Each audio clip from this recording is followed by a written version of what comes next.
This is a D6 generation pip. One of those dots on the side of a six-sided die. Yeah, a pip. A short pip. Little something. About anything gaming related. Sometimes featuring Craig, sometimes featuring Russ. We'll see what's coming up today.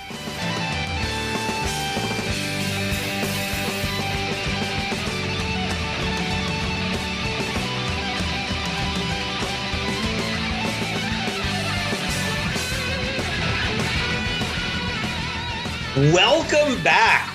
Well, it's been a while since we've done this kind of thing, hasn't it, Russ? It has. I'm going to enjoy this fine iced tea beverage here while we discuss. Very nice. I myself have a Diet Coke from McDonald's. I also have a plate of fine snacks here. Some chocolate-covered pretzels, a little bit of caramel corn, regular pretzels. I'm jealous. Really a hearty meal, but, I'm snackless. Game snack. So in reference to what we haven't done in a long time, we are going to do a good old-fashioned D6G deep dive into a miniatures game, which I don't know how we didn't do this earlier. We've talked about it. We've talked about it a few times. We haven't really talked about the mechanics, the models, what you get with this high-quality game, A Song of Ice and Fire. Indeed, A Song of Ice and Fire. And we'd like to thank Phil, longtime listener and poll ombudsman, for pointing out that we have not done the full review. Well, he's a very specific kind of ombudsman, actually, Craig. I said poll. He's the poll ombudsman. Exactly, the poll ombudsman. Yeah. Oh, my mic just fell apart.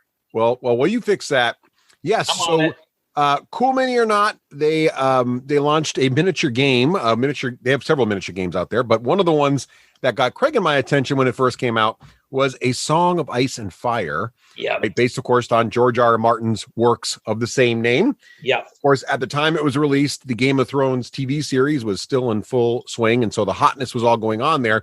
But what's interesting is the license and the art and everything is inspired from the books. It is all book. Yeah. So you will notice that no one actually looks like the actors who played the characters in the TV show, but of course you can kind of imagine it because it lines up to the books very nicely. Yeah.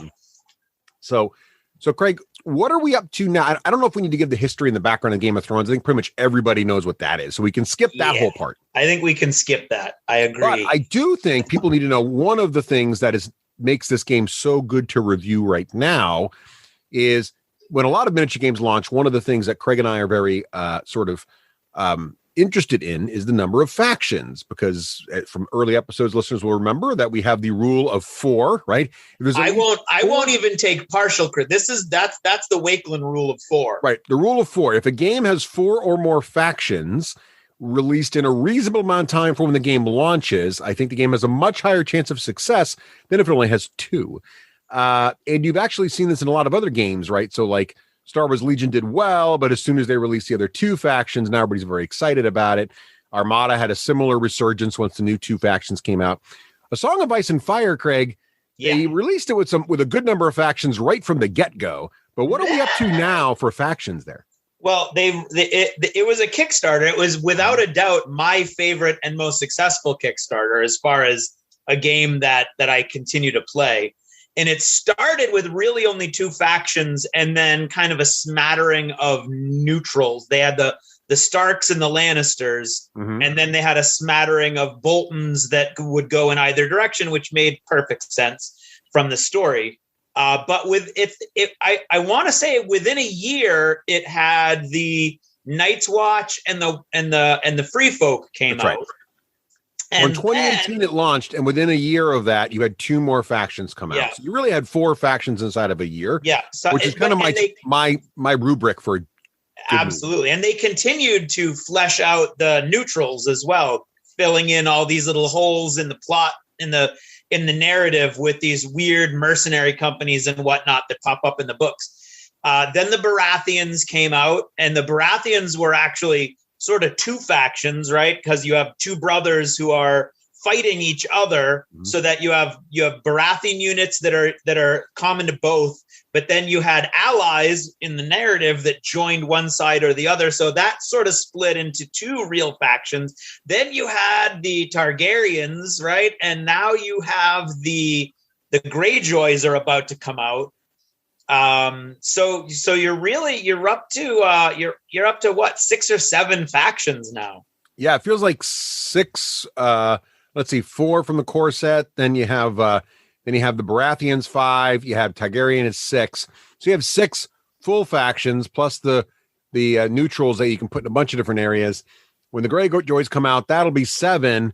But another thing the game has going for it that's really clever is it very much, there's a lot of cool synergies with your leader and your commander, right? Yeah. So when you change your commander, the play style of your army can change pretty dramatically, not unlike Warcasters and War Machine. So it does give you that even more feeling of variety. Like if you don't like play style A, before you sell all your models and try to buy a new faction, switch to commander. And most of the factions now that have been out for a little bit, I just actually got my box of heroes for the free folk now. When you get the expansion box with your heroes, you go up to like 4 or more commander choices, which is kind of ridiculous, right? So it's a really good, a lot of good options to really shake up how you play your faction.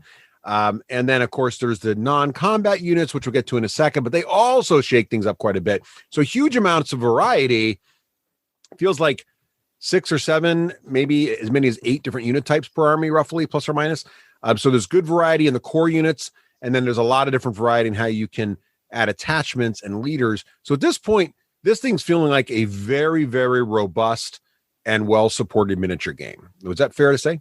It absolutely is. And I really think the neutrals have come into their own as a faction unto themselves now, because they have their own tactics deck. They have multiple commander options. They have many NCU options.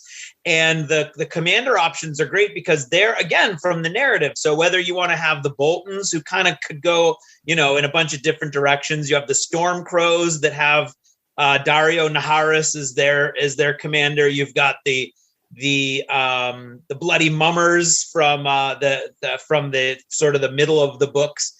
And they really they have a variety of troops, also multiple different kinds of missile weapon troops, multiple mounted units. So they really have quite a bit of variety as well. And I think it can't be overestimate or overstated the sort of depth of choice that you have, because each of these armies, not only are they really fleshed out now, and continue to be fleshed out, but they're each one of them has sort of a driving theme behind it in play style and sort of how they're going to be scoring their points.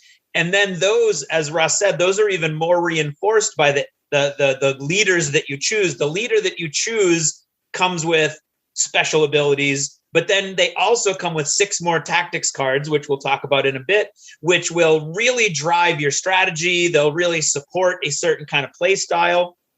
So you have an overall theme for each of the whether you have the, you have the mass infantry units of the free folk, or the massive cavalry of the Targaryens, or the solid but slow and heavily armored Baratheons. And then on top of that, you've got the commanders that really lean into that or augment some additional play style that might support a broader range of tactical options within that strategy. And so there's so much depth here and thought that's gone into the game mechanics themselves that you could forgive them if they hadn't wrapped it so tightly within the plot, right? Within the narrative and the stories and the characters. But the fact that they have a game with such solid mechanics and such a broad array of ways that you can play and play styles and themes, and it is all so beautifully connected to the stories and the characters, it's really kind of awe-inspiring to me. So obviously Craig really likes it. But I think a couple of the things we've talked about in the past about why you might choose to play a particular miniature game. One is variety. Craig's covered that. We'll talk about models in a minute. But the other thing you want to make sure is happening, because a miniature game is a big investment, is there a lot of play variety? Is there a good community play, organized play? And does the company keep the game fresh, keeping an eye on the rules, keeping the game balanced? And I think in all these cases, Cool Mini Aeronauts doing a fantastic job with that as well. So they do have really good organized play programs. When it's not a pandemic, you can get out there and easily find some games to get in there.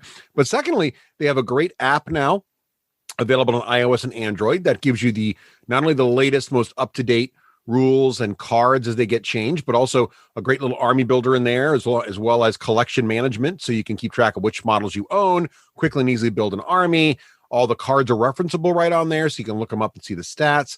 And they've been iterating on those rules. They just came out with the 2020 rules. They're going to do a complete, an incremental update of the rules in 2021 as well. So the game is still very much supported, still very, very hot, still very, very played. So we've got the variety, we've got the support of the company, as well as a very strong community. What about the models, Craig? We're miniature gamers. You're going to paint these things up. Are they fun to look at, fun to paint? Are they inspiring? I would say they are both fun to look at, fun to paint, and they are, in addition to that, inspiring. For an English teacher, you choose both and through 3 topics. Well, no, I actually, if you listen carefully, I was very indicative of the both referring to the first half of the sentence. And then I threw in a nonverbal semicolon in my head is what I did. Diagram yourself out of that situation. Yeah, I did. See what I did there? I would say, well, first of all, the miniatures are done in partnership with Dark Sword Miniatures. Dark Sword is the absolute best sort of gold standard among the miniatures companies in the world. They have had the Song of Ice and Fire license for well over a decade, way before this game ever even came out.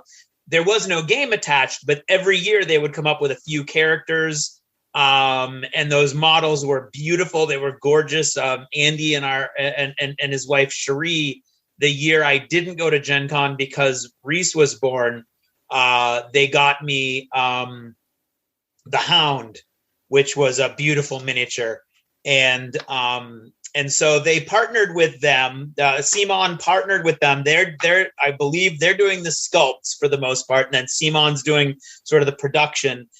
There is a little bit of a caveat with the material is great. It's not droopy. There's no droopy swords or anything like that. It is a plastic that does on occasion have a hard time catching a lot of crisp detail. So some of the faces can look a little softer than you'd like. But as far as you can see where the design is going, as far as the Dark Sword miniatures, the dynamic posing, they're monopose, but they're already put together. So you're opening the box and those models are they're color coded. So you don't really need to paint them if you don't want to. And B, they're all put together for you in vacuum formed boxes that hold the minis so that they don't get bent or definitely broken. Passes the Christmas morning test, right? So if you open the starter box, you even get a measuring stick. The models are all pre-assembled, separated out. As Craig mentioned, they're color coded. So if you get one of the 2-player sets, the Lannisters are red, the Starks are sort of a blue-gray color. You take them out, you play. It's like a board game on a tabletop, right? It's obviously a miniature game. There's no squares. You move like a miniature game, but you don't need to do anything, of course. But if you are, to Craig's point, if you are a miniature gamer, these things are going to cry out to be painted, and they really do look beautiful. I mean, they do. Craig's right. When you get into the details, there are occasional spaces where you can tell that, like a Games Workshop miniature or really high-end hard plastics that you assemble are going to have a little more detail. But you don't, once you start putting these things together, because it's a high model count game, you're going to have to put them together. We don't. I mean, once you start putting them in their trays and painting them, right? They don't. There's no assembly. You just put them right in their trays and play. But it's a high model count game, meaning that it's really more how it looks in the table, unless how it looks at a couple inches away. And they look fantastic. The banners, the swords, they're multi-pose per unit. So when you've got a tray of 20 guys or whatever you have, 12 guys. Sorry, you got 12 guys in a tray. A couple guys have their sword up, a couple guys are drawing them, a couple guys are waving their daggers or whatever they're doing. So they look nice variety. You got sergeants in there and leaders and bannermen and all kinds of things to really kick it up.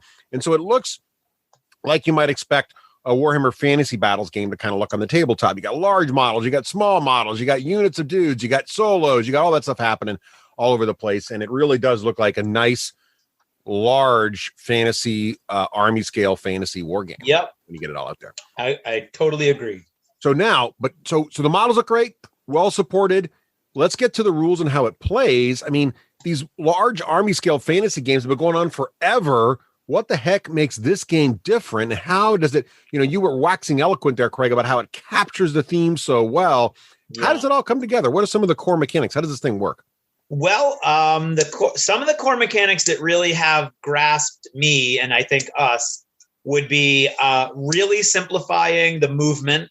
So movement is key. One of the complaints that I've seen online, and I like to address complaints that you see online when we do this kind of review, because sometimes there's some validity and sometimes it's clear that someone has gained some traction in social media or whatnot, but hasn't really played the game. And one of those kinds of things that I hear is, oh, you might as well be playing a card game, or you might as well be playing a board game. Movement doesn't matter at all. And I, as a Targaryen player, I have to say, I couldn't disagree more. The movement is simpler than the old school Warhammer 40,000, Warhammer Fantasy, where it was all measuring and wheeling and whatnot. This is all pivoting and moving, and that's it. So anything you do is going to be a combination of pivot, or move, pivot. And that's really all you're going to be able to do. And so it's very, very simple. And I mean, if you're in a tournament situation where you're not trusting the people you're playing with, then sure, there may be power pivoting and they may, but if you're playing with friends or you're just the kind of person who can relax a little bit, it takes so much of the angst and the anxiety and the frustration out of playing this particular type of game, because there isn't like, 14 degrees this way and then this way 2 inches and then 15 degrees that way. It's literally any kind of pivot, move, any kind of pivot. So it's a lot more relaxed. Greg's point, it's very simple. It's really very simple to move, right? So when you go to activate your unit, first of all, one of the mechanics I really like in these kinds of games is pre-measuring a lot anytime, right? So there's never any guessing of the distance of models. My brother, who used to play miniature games all the time when he was with us many years ago, got back into this one with us. And he goes, man, it just takes a lot of the debate and the arguments right out. As soon as you put pre-measuring into one of these miniature games, which is pretty modern now, most miniature games today do have pre-measuring. Yeah. That solves one of the problems. Now, the way they still bring back the sort of, well, should you always have perfect knowledge of your charge range, is there is the mechanic of you have to roll a die to get your maximum bonus distance when you charge, which is something Warhammer Fantasy Battles did a while ago too. That mechanic is here as well, which plays nicely within this game. But basically all the trays have clear arcs marked right on them, on the plastic, just etched right in. So you see your arcs very clearly. And to Craig's point, when you go to move a tray, when you go to activate a unit, you really have a little list of card that shows you what you can do. You can maneuver, which is basically, as Craig said, pivot, which basically means just rotate the tray on its center point, right? Just rotate it as much as you want. And then you can move it straight ahead. Its unit speed, and every unit has a card, and the card has a speed on it. So many are like 5 inches for most infantry units. So got to move it ahead 5 inches with your little, cardboard measuring stick or your tape measure. And then at the end, you get to pivot again. That's a regular maneuver. If you want to march, you don't get to pivot first. You just go straight ahead, double your movement, and then you pivot at the end. If you're going to charge, not a problem. As long as the enemy, you can have line of sight to the enemy you want to charge, and he's in your front arc, then all you do is you can actually pivot before you charge. You roll a D6, add it to your movement. So if your movement's 5 and you roll a 5 on the D6, you can charge 10 inches. If your tray is going to make it to the enemy tray, then there are very strict rules about how you line your tray up on the same facing you just charge into. So if most of your trays in their front arc, you have to line on their front, and you can either center to their center or full, half 50% to the left or 50% to the right. That's all there is to it. And you're going to fight. You're going to get one free attack as the charger. The chargee gets nothing. They just stand there and take it.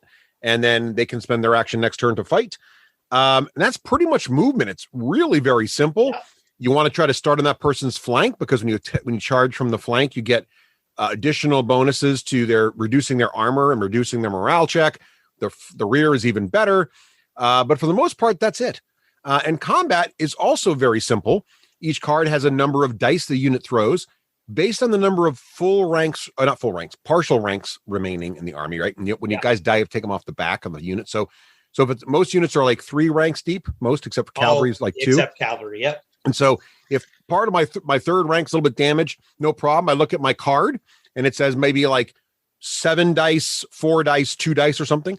And the 7 dice means if I've got all of my ranks, the front 2 ranks full and the last rank at least partial, I get to roll those 7 dice, and I've got battlefield attrition, right? So as I lose ranks, I'm going to roll less dice, which is great. And I'm looking for a target number that's indicated on my card. And if I roll 7 dice and I get 4 dice above a 4, and 4 is my target number, then I got 4 hits. And then Craig's unit's going to roll the defense dice, which is 1 die for each hit I got. And you're looking at the armor value, and everyone that's success doesn't get hurt. If they do fail, he's got to remove a model for that, usually, unless it's a multi-wound unit. And then after that, if I do at least a wound, Craig then must make a panic check, right? Panic checks also super simple. I really like this mechanic as well. There's no worrying about, is the unit going to flee, or what if it flees? How do you move a fleeing unit? None of that's in the game. Instead, you're going to make a panic check. He's going to roll 2d6, and he's going to compare it to the unit's morale stat. And the morale stat is a number with a plus after, like 5 plus, 7 plus, whatever it is. If he rolls equal to or above that number, they pass. Nothing else happens. If they fail, he's going to take D3 wounds representing the people either fleeing or panicking, getting crushed by a horse or whatever. He rolls a D3, and that many guys are removed from the tray as well. So I did bonus damage for really freaking them out. And that's it. Yep. So charge is simple. Attack is simple. Damage is simple. It's all super simple. Yeah. But of course, as you might imagine, there are keywords all over the place, little special rules all over the place. And that's what really kicks it up a notch and adds a lot more strategy. But the core mechanics of movement, combat, and morale, very simple, very elegant, very easy to absolutely understand. And it rewards maneuver as well. There are benefits to attacking to the flank or to the rear, and you have to have the majority of your target has to be in of your target's flank or rear to get in there, whether it's missiles or charging. And if you're in the flank, their armor is at a -1. So if you're facing somebody with strong armor, you really need to try to get around to the side. And then any panic attack they have to do is at a -1 as well. Then if you get into the rear, it's -2 to their armor and -2 to their panic. It's very simple. It's easy to remember. And at the same time, it's a very impactful bonus that is really worth pursuing when you can. So it's really down to maneuver is huge, as it should be in a game like this. And it's elegant, it's simple, but at the same time, it's a key aspect of the game that really can't be denied or ignored. And the multiple ranks really matter. So you feel like your ranks of models really actually matter due to the mechanic of you lose a lot of dice if you're down a full rank. Yep. Now, where the game gets really interesting isn't just those special rules and keywords I was describing. For example, some units, like one of my units, the guys that wear all the bones, Craig, what are they called? Followers of Bone. Thank you. Yeah, the guys that wear like the human rib cages and stuff on them. They're really all. I play the Free Folk faction, so we're like beyond the wall. We hang out with giants. We have our own little ways, but we're free. We're not encumbered by this whole like Game of Thrones stuff going on. You're not a kneeler. No. We don't kneel anyone. We're free folk. So these guys, they scare your opponent. So what's neat about them, their special rules are anytime an enemy attacks them, they must make a panic check before they even attack, a melee attack against us. So if you charge me, you're going to have to kind of like freak out. And a couple of you guys might run away by doing it. And the other cool thing about them is if the enemy fails a panic check they're engaged with, they get 2 guys back into their unit. Basically, they conscript you right in. As you flee away. So it's kind of neat. There's a lot of healing in the game. Yes. I use healing's kind of like the Night's Watch can conscript people. There's people that the Lannisters can kind of bribe folks to come back. And so there's a lot of activities you can do to bring your guys back. So when guys start to die in this game, don't freak out. There's a lot of ways you can bring your men back to their bases. And that's a big part of the game. Yeah. But really where the game's mechanics start to differ from most miniature games you play, once you get past the elegant but simple mechanics of moving and attacking. And by the way, shooting is the same. It's just you measure to see if you have range, and you got dice pools as well based on how many models left in the unit, and you just roll to hit, and the defender makes their armor saves, and that's it. And you make a panic check also if you take any wounds. Where it gets interesting, there's 2 mechanics in this game that are brilliant. The first mechanic you have seen in other miniature games, which is each player has a hand of cards, and there's a hand management mechanic. And more miniature games do have hand management and cards. So this is not really unique to Game of Thrones, but it's a very modern miniature game mechanic. So I'm kind of surprised the internet's out there going, it's a card game. Well, most miniature games now, have some card mechanics. Star Wars Legion has them for turn control and orders per turn. But the cards in Song of Ice and Fire are played during different triggers of the game, right? So you have these cards. Some of the cards, all the cards are specific to your faction you're going to have. So there's a core deck to your faction that's unique to your faction, but then the leader you choose is going to add an additional set of cards to that deck. So your core deck, not only does your leader, when you put him in a unit, add special abilities to the unit he's in, and like one of my leaders actually increases the morale of everybody around him. He's like a really powerful leader. And that's not, by the way, the default rule in the game. Just certain leaders can do it. But they all have a special set of cards that adds to your core deck. So your faction has a unique deck to play. Plus the leader brings unique cards to that deck as well. And again, you're going to have a hand of, I believe it's 4, right? Craig, you get a hand of 4 cards? You draw 3 at the beginning, and the max hand size at any time is 5. Sorry, I'm enjoying a nice beverage and some snacks here while we're talking about it. But basically, yes, you're going to have this hand, and these cards can do all kinds of things, right, Craig? And they're very unique to each faction. Some of them fire off when you're attacked. Some of them fire off when someone else plays a card on you, canceling it. Some of them go off at the start of the round or the turn, and one indicates the round is when both players get a new turn, like a round changes. Yeah. And a turn is your particular turn, so keep an eye on those sorts of things. Some of them are when you get range attacked. But Craig, what are some of the examples, some of the faction-specific examples to give folks a feeling of the play style these cards kind of engender? Well, I love the fact that every faction you have 14 cards, 2 cards of each of 7 different types, and then your commander gives you 6 more, 3 of 2 of each of 3 different types. So you get 20 cards total, and you don't get to refresh or reshuffle. So once the cards are gone, they're gone. They're a finite resource. You generally don't see most players burn through their whole deck in one game, but it can happen. And every deck, like Russ says, you've got like your core cards, and they all have cool names. And every faction has a card that is the words of their house, right? So the Starks have Winter is Coming. And the Lannisters have Hear Me Roar. They also have Lannister always pays his debts.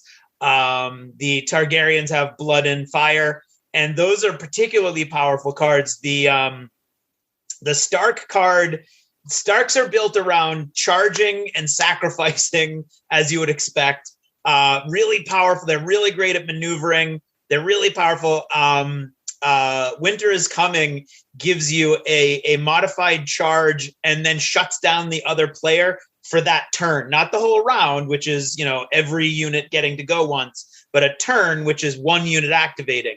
During the activation of that unit, when you play the card Winter is Coming, it shuts down the other player for using tactics cards and it may even be abilities. And it basically is it's going to be mano a mano, just you and me, this 1 unit fighting that 1 unit, and nothing special is going to come and save you.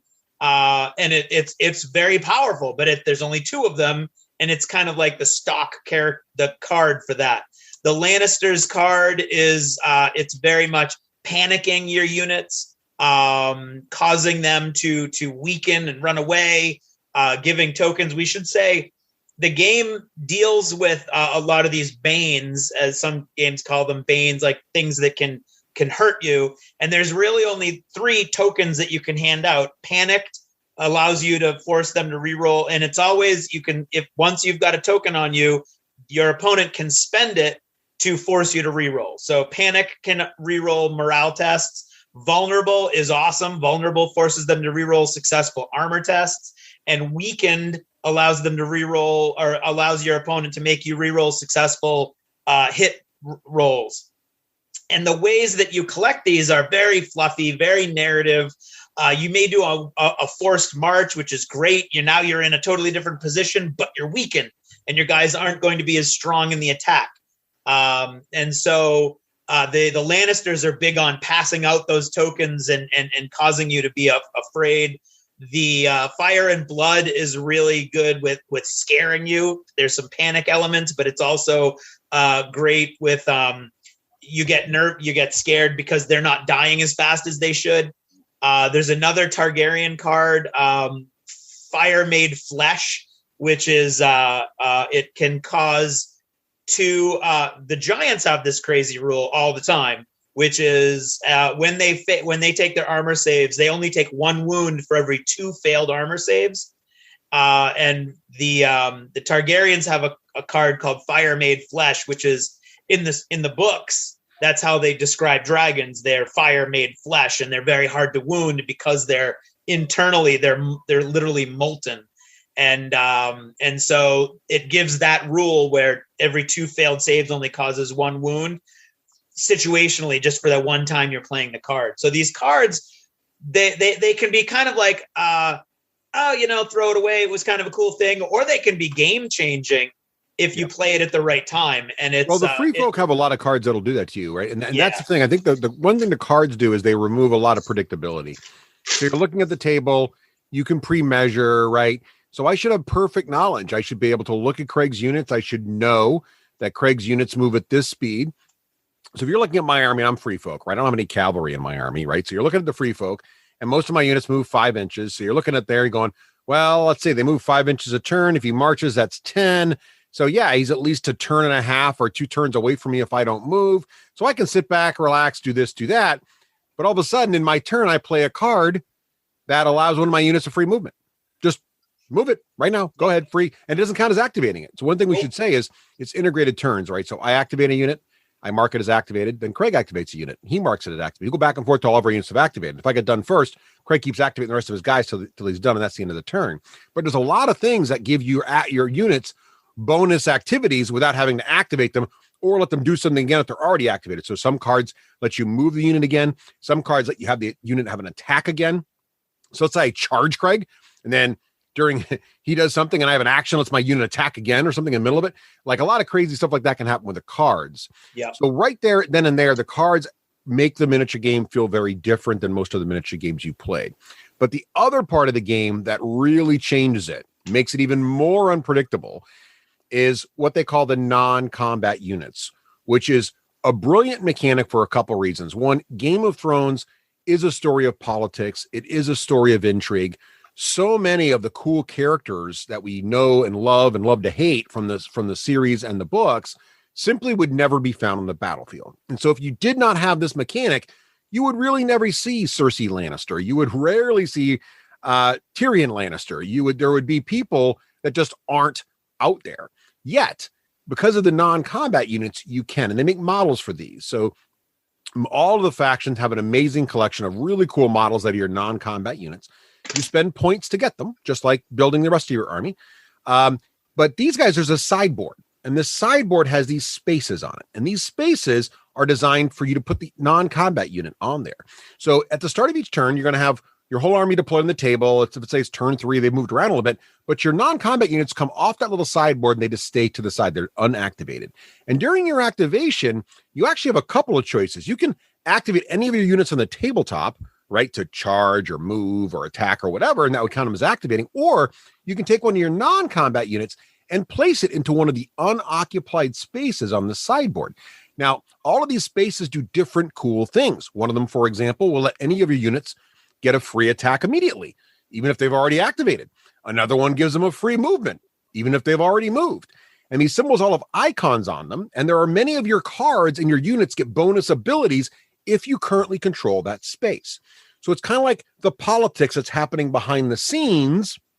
One of them is a money pouch, which actually gives you the ability to basically buy more infantry and heal your units in real time, removing condition tokens, putting 3 guys back into the unit, a huge move, right? Excuse me. So the thing is, when you put a guy in there, not only do you get the free action, but you're blocking your opponent from that turn from using the same spot. Right. So how many non-combat units you decide to include in your army is a big deal. These things can be as expensive as some of your units. So it's a very tough decision. It's not like, well, 1 point for these guys and 50 points for a unit. Units are like 3 to 5 points, maybe 6, depending on the power of the unit. I'm thinking free or up numbers. to 10. Or up to 10. But I have a unit that's 10. NCUs can be 2, 3, 4, 5 points too, depending on their. I think you're the only one on the planet with a 2-point NCU. Everybody else goes 3 is like you might have 1, 3, which is like your low level guy, and they go up to 5. But 5 as an NCU is a hugely powerful NCU. And the reason they're different points is because not only when you put them on that sideboard did they activate the sideboard's ability, but each NCU also has a card which gives them bonus effects when you place them. So, for example, one of my NCUs, when you place her on the sideboard, she can transform any of the spaces you put her into the free move space.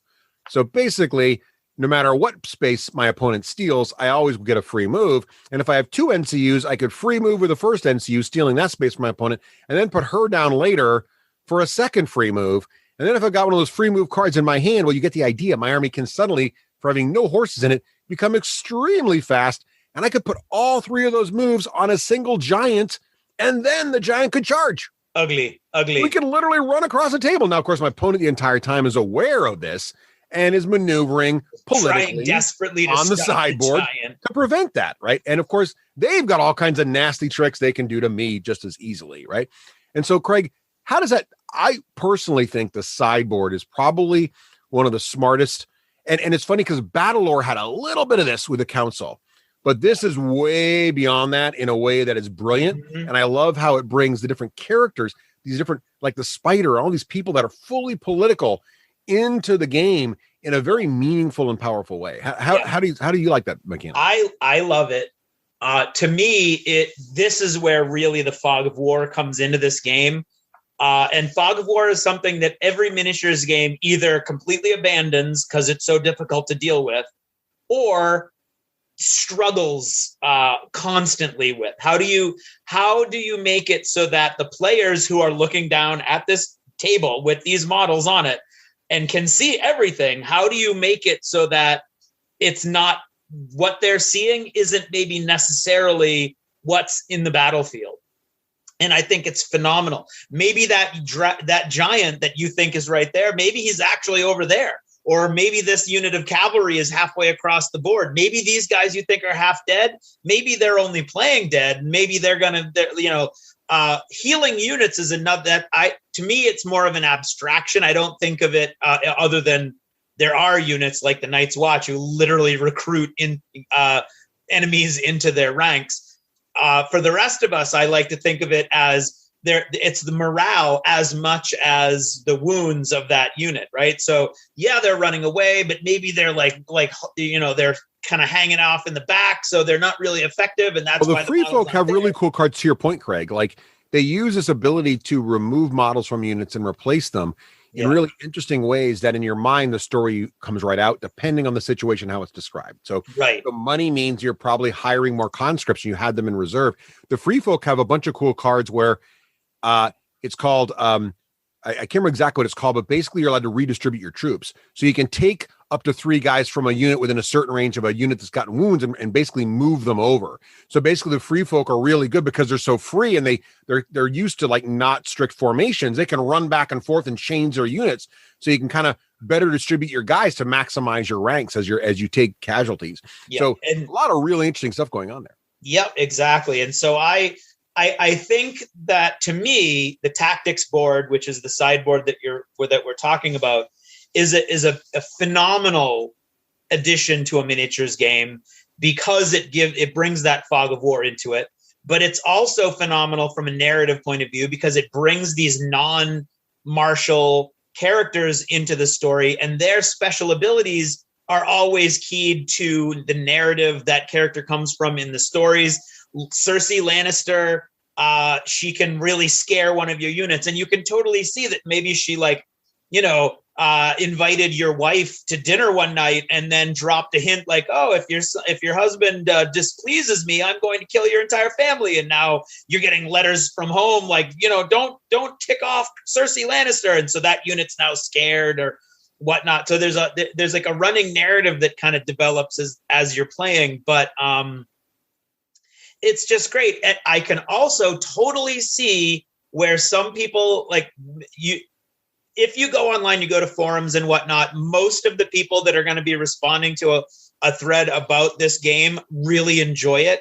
Some people are wondering about it, and that's why they're there. And then only a small minority in the threads that I've found really dislike it. And I think it's these hardcore tournament, what I used to call matrix players, who they see the board, they look through the miniatures, they look through, the table, and they see the measurements and the geometries and the dice, and they're playing that game as opposed to the fun fluff of the game that I always enjoyed. And this game is completely the kryptonite of a Matrix gamer, because you can't Matrix game this. You don't know what cards I have. You don't know where I'm going to put my NCUs and which unit actually isn't at, almost dead. Maybe they're almost full and you don't know it between my cards and the NCUs.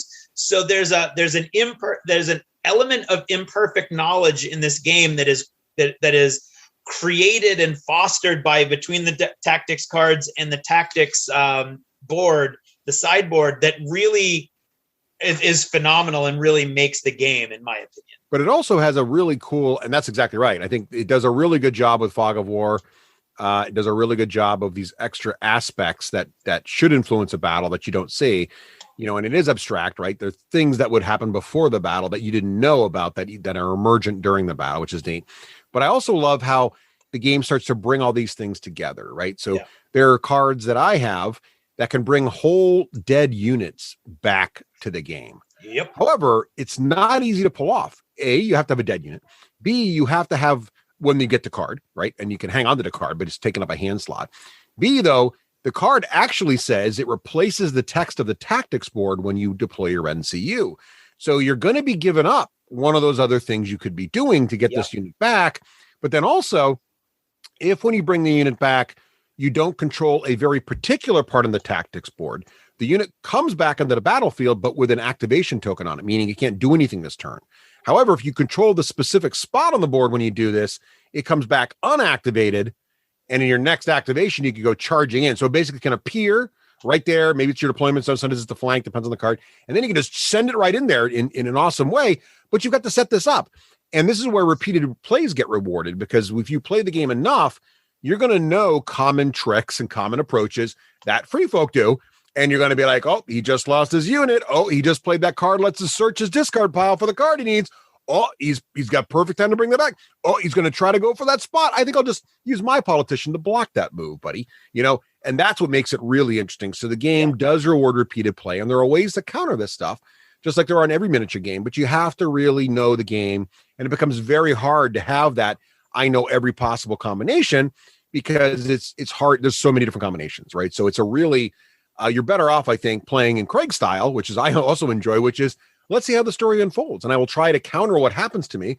But if I lose, hey, that's just part of the fun. I learned a cool story, and we'll try it again next time.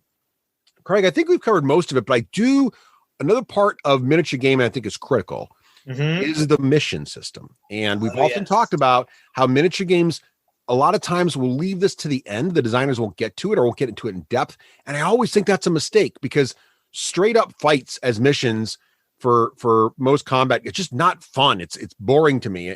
But also it makes it harder to get good game balance, because unless a faction's really good at straight up fighting, which you'd think they all would be, but they're actually not, it becomes very hard. But if the missions are varied and interesting and have different kinds of objectives, you can have a lot more variety in your army types, because there's different things you can do. How are the mission systems in this game? The mission systems at this point in the game's history are great. It came with the game launched with, I think, probably 5 or 6 missions, and we had a blast with those missions, and they were great. They have since expanded them and kind of sort of codified a bit across the board so that they're a little more similar. They're not really wackily different from one to the next, but they're still interesting and different enough that it's always a different sort of between your opponent and the commander they took and the cards that you've got. It's always going to be different. Many of them are involve objectives, and the objectives are usually either evenly spaced across the middle line of the game of the board, or they're sort of like the pips of a five on a 6-sided die. So there's 1 in the middle and 2 on either side. And then sometimes they're always worth a certain amount of points. Sometimes there's something that they've done. They've done a bunch with the missions that I think that, first of all, although before we go any further, we should say they don't call them missions. They call them game modes, which can be a little confusing. So when they say game mode, they're referring to missions, and they do that because scenarios for the sophisticated across the pond. Right. Well, I think it's because there's a little deck of cards called the mission cards. Yes. Right. And they don't want to get confused by using the same wording, because the mission card, the cards, the modes that you play with the mission cards are great because you don't really know what you're trying to do till you get those cards start coming up. And there's a few different ways those cards are used. Sometimes only you know your cards and you play them as you score them. Sometimes everybody knows who's got what cards, but you're still only going for your own. And Joe and I played a game just last weekend where we each play one card a turn, but either of us can score either of those cards. And so you have some control over one of your missions or your objectives, and he's got the other control. And it was great. So you don't know, are you going to go for there are mission objective tokens on the board. Are you going to go for those this turn? You don't know where you're going to need to be, or are you going to try to kill the commander, or are you trying to get to the other guy's deployment zone? There's a couple that are really wacky and different. There's a siege, which is great. We haven't played that in a long time, but there's a little mini game, not really a mini game, but each player has a small hand of cards, whether you're the attacker or the defender in the siege, that gives you a little cooler little abilities. Like maybe you have catapults off the table that are launching things, or you've poisoned the well in the castle and whatnot. And every starter set comes with everything you need to play the game to the absolute best level it can be, including all the cool accessories that you would and terrain markers. Exactly. Right? You've got the 2D terrain markers. You've got the ruler, which is great. You have the cool fluffy dice that come with it. And you get little two-dimensional castle pieces that go on the board and they on the table, and they show you where your castle is. There's a lot of cool models. I picked up a couple models. So we actually have 3-dimensional cool castle walls when we play. And so you're attacking the castle walls, and the castle walls can attack you back, things like that. So the siege mission is great. There's a new mode that's just come out in the last month or so, which is this really cool. It's as if your battle is taking place in a little valley between two forts, and the forts are hostile to both of you. And you're trying to sort of parlay with the forts. So you're getting victory points for standing near the castle walls, but you're also getting arrows shot at you the whole time you're standing there getting your victory points. So that was horrible for me because the Dothraki don't really wear armor. So naked horsemen don't do well in this situation. Yeah, that was not great. But it was another cool scenario that brought a whole different version. The nice thing is the game actually plays reasonably fast too. I mean, you can definitely spend a lot of time thinking about things, but the game is constrained to 6 turns in almost every mission I've seen so far. Yep. And there's also a 10 victory point limit, right? It depends on the size of the game. So if you play a 30-point game, which is small, it's 8 points. A 40-point game, which is medium-sized, it's 10 points. And then a 50-point game, which is considered the largest level of game that you would play under normal circumstances, it's 12 points. And 40 points is big because pretty much I own one of everything for free folk and 2 of several things. And 40 points is pretty much everything I have on the table, pretty much. So 40 points is a lot, which is great. But the 6-turn limit plus the victory point limit, if you're getting blown out, because you get victory points 2 ways. 1, the mission objective, but 2, for killing stuff. Neat little side note, some units are worthless as a keyword, which literally means they give no victory points to your opponent. I have a few of those, which is kind of neat because you can just kind of use them willy-nilly, but also because they're without number and keep coming back, you're not giving up more victory points, which is kind of neat. But what's nice about the victory point mechanic is it's pretty easy to get to 10 pretty quick if you start blowing your opponent out. So it ends their suffering rapidly to get to 10 and well played, and play another one, instead of having to drag it on for a full 6 turns, even though you kind of know you lost from turn 3 or something. So it's a nice set of mechanics. Very fast and very tight. As Craig pointed out, tons of awesome missions. But Craig, yes, it's time now. We got to rate this game. We should rate this game, Russ. But first, before we rate this game, I need you in the style of a king. How did I not come prepared to turn the tables on? Who has been thrown out of Westeros and has returned after many, many years of being ostracized to now claim his rightful crown. Please describe the patent pending D6G rating system. Well, that would be hard because the only person who fits that description actually had molten gold poured over his head. Well, you got to work with what you got here. That would make it exactly a lot harder to speak. Well, anyway. It goes, this hurts on a toothbrush on the reroll. Gurgle, gurgle. I just did it. There you go. Thank you, Viserys. There you go. Well, I can't believe I didn't come prepared to turn the tables on you on this one. You were not ready. That's because you're out of practice. See, this. I know. And with this would be the perfect opportunity, and I've blown it. And I'm actually. To be fair, you did get me to do it. So there you go. What? Well, I did it. The gurgle gurgle thing. Oh, the gurgle gurgle. Done. Right. It's done. Right. No. I will tell you how I can tell how successful I will be when I return to Westeros, my kingdom. I will think long and hard about what I've got in front of me and my abilities, and I will say that my chances are excellent.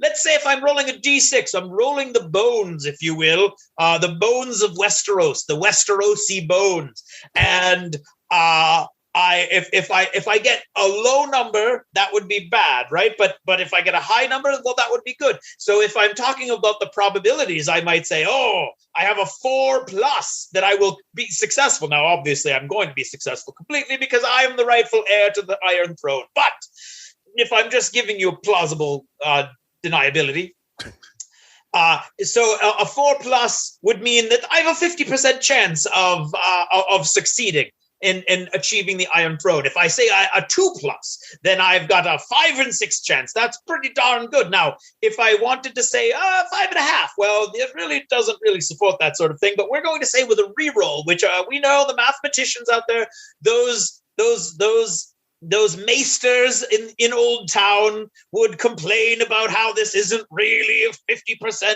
or a half a point or whatever, but we'll say a 2+ with a reroll. So what we're going to say is we're going to rate this game by giving it a number plus and maybe not say a reroll. And what that's going to be is the die roll of an average gamer, that an average gamer would enjoy this game.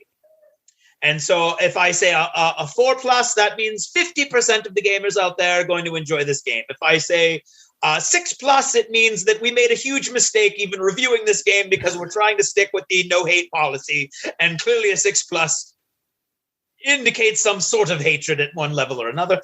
And if we say a 2+, it means the wildly high number of people are going to enjoy this game, and that's what I've got. And I think I babbled for at least half of that. So I think you covered it, though. You even gave the nice, simple to understand description at the end there. So well done, sir. Thank you. All right, Craig, what do you think? How would you rate A Song of Ice and Fire, the miniature game? Okay, ready? I'm gonna. In true Song of Ice and Fire fashion, I'm going to just stop writing right now and not tell you what my review would be. Wow. Just kidding. Oh, that George would be, Martin joke there. I'm going to George R. Martin the thing. Yeah, no, I'm pretty good. I see what you did there. Because Game of Thrones and A Song of Ice and Fire is all about the shades of gray, I am going to shave this one 7 ways from Sunday. So if you are a miniatures gamer, I'm going to say this game is probably going to be a 3+ for you. Because I think there will be some people who don't like the way Fog of War is implemented, might not like the tactics cards and how the state of the game can be very different than what it appears on the table. But I think it's extremely well done. If you like the game, the story, A Song of Ice and Fire, or the TV show, I'm going to say it's a 2+. And if you are a miniatures gamer already who loves A Song of Ice and Fire and Game of Thrones, I'm going to say this is a 2+ with a reroll because the execution of the fluff and the narrative is supremely well done. And I believe the mechanics of this game make it the best miniatures game, fantasy miniatures game that I have played in many, many, many years. So I'm going to say if you are a miniatures gamer who likes fantasy games and you like a Game of Thrones, it's a 2+ with a reroll. Well, that is a strong endorsement, Craig. I can't go any stronger than that, Russ. No, that was pretty strong, but I think you really nailed it. I think they've really got the mechanics down to a science. And I was thinking about this as you're saying this, like from a mechanics point of view, I just think it's extremely elegant. It's extremely fun to play. The NCU and the card mechanics are so well done. The theme just lines in there so nicely. I think the models look fantastic. Now what's interesting too is my brother is not a Game of Thrones fan. No, he hates the books. He watched, I think, a half of the first episode, was done. Doesn't care about it at all. John likes good guys, and doesn't really know anything about. There knows very little about the universe other than whatever pop culture throws at him occasionally. Yeah, he really likes this game a lot. He really loves it. He's playing the Night Watch. He really, really enjoys it. He loves the mechanics. He loves the models. He loves the mission styles. So I don't think you have to be a Game of Thrones fan to enjoy it. No. But what's interesting about it is I would consider myself like a casual Game of Thrones fan. I mean, I've read the books, I've watched the shows, but I don't know like I can't tell you the lineage of everybody in the show or who's what or anything like that. But the more of that, I can still read the rules card and go, this guy with the cool hat, he's going to be awesome on the table. I'm going to use him. But if you know who that cool guy with the hat was, you're going to be even more satisfied because not only is there cool fluff on the back of the card to give you a little more insight to him, but also their mechanics are going to so line up with who they are. You're really going to appreciate that. But I think from a miniature game, like purely from a miniature game point of view, the price is really good. I think you're right in the affordability zone with this. It's not cheap. Miniature games aren't cheap, but it's not in the Games Workshop, super elite category. The game mechanics so tight. I think it's really, from a game mechanics point of view, it's got to be the best or one of the best army scale fantasy miniature games right now. I agree. Just can't. I haven't seen a better one, and I liked, some of the stuff Fantasy Flight was dabbling with, but this is just so much cleaner. I think now the real I can't think of really a weakness. The only weakness I would say is if you like the crazy over the top models that Games Workshop does for Warhammer Fantasy battles. This doesn't have that. We haven't seen the dragons yet. We haven't seen the mammoths yet. But even the giants and stuff like well, we've seen pictures of them though. We have, and they look great. Don't get me wrong. I'm really excited about them. Yeah, but they're not giant centerpiece models compared to like a Corn and all this other the bloodthirsters, all the crazy dragons that GW does. They're not that, but they're also not that. You don't have to assemble them. There's no assembly like that, and you don't have to. They're not going to be that complicated to carry, transport, and move around. If that's your jam, this is not your game, right? If you're a modeler and a hobbyist first, and you're just looking for a rule set to move things around on the table, you're probably better off with the Warhammer Fantasy Battle. But if you like collecting and painting models and you like a really tight miniature game, I'm right with Craig. I think this is a 3+ with a reroll for any miniature gamer and even a casual miniature gamer. All of those things. I think a board gamer, probably in the 4+ category, just because not all board gamers like these kinds of things. But if you're a Game of Thrones one, check it out. And you're right, Craig. If you're a Game of Thrones miniature gamer, you are missing the boat on this thing. It's 2+ with a reroll. You should be trying this thing right now. Find some friends to play it with. It's got great organized play. So once the world opens back up again, you're going to have opportunities. It is a fantastic game. Yeah, there you go. This might be one of the highest rated games we've ever done, Craig. I think it earned it. We should, before we end. And it's not, you can't even blame us this new hotness. It's been out since 2018. No, exactly. Yep. Yeah. We're not even dazzled with the new hotness eyes. For complete disclosure, we should say they're completely revamping the game right now, which is better, though. Kind of alluded to. Yeah. And the community is very excited about all the rules that have been leaked already. All of the cards are being redone for 2021. So if you get into it right now, there is going to be that additional kind of bump in the road, but that's literally in the next month or two, I believe. It's supposed to be Q2. You have to buy the new all card of that packs. is free. It's already online. All of the stuff that you need. It's not like you have to go and buy a bunch of extra stuff. You can if you want. They're going to make all these cards available. I play entirely on the app now. Yes, Russ is all about the app. Punks. Go for app. All in, baby. Latest and greatest. That's right. Private Press taught me That's that. right. So I'm thrilled with how CMON is handling it. I'm thrilled with the game. I'm super excited. We're playing it again. I mean, this is one of those few games that's really, it's got legs for us, right? I mean, Russ and I have been playing this for 3 years or more steadily, and it keeps coming up and people keep enjoying it. We keep playing it. It's awesome. All right, there you go. There's Game of Thrones, Song of Ice and Fire. There you go, Phil. There you go, Phil. All right, Craig, have a good one. We'll catch you guys next time. Bye.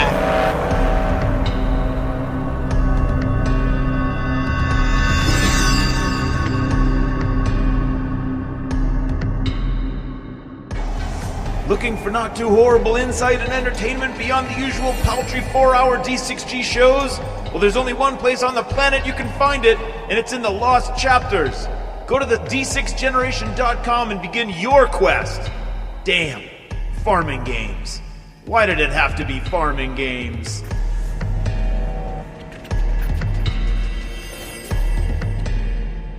Hello there, D6G fans and listeners to Roleplay 8 Charisma. This is a Raef's Roundtable I have called Entrepreneurs and Dragons. And in this segment, I ran across an entrepreneur, Aaron Lebauer, who is a physical therapist and business coach for PTs. I ran into him while podcasting for his podcast called Cash PT Lunch Hour, and for mine, the Raef Granger podcast, which is my business coaching podcast. We found out we had a bunch in common, and one of those things was D&D. I thought, this would be a good roundtable segment to share with our listeners that I am sure are also business owners and entrepreneurs out there who would like to hear this interview. I'll also talk a little bit more at the end of this segment.